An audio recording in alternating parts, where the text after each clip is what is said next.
Kafedегі беріп атқан тойларың, жеңіл желпі құтылажақ ойларың. Даңғыр-дұңғыр ансамбльдің сесінен мен тезірек құтылуды ойладым. Білінбейді не ішіп не жегенің, ағайыннен ұялғаннан келгенің. Спискіден өтіп ішке кіргенде бар жоғыңды ойыншыға бергенің. Ойыншысы столларды аралап, ойнамайды пұл жинап жүр жағалап. Түртіп тұрар бөксеменен бермесең, ағайыннен ұят тойға келмесең. Болмай макен бұған тыйым салуға, шыққан екен жолына пұл алуға. Бүйте берсең жаздыратын пұлымды бер жіберіп ұрынаман қалуға.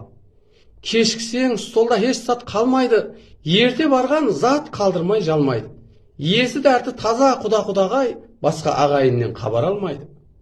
Амаллық еселік сорасу қиын, төлейсең сол жерде сындырсаң бұйым. Жамбаслап дастанып әңгіме ұрып, жатуға болмай ма, жоқ беді үйің. Диққатларыңыз үшін рахмет. Және Батыр Башир.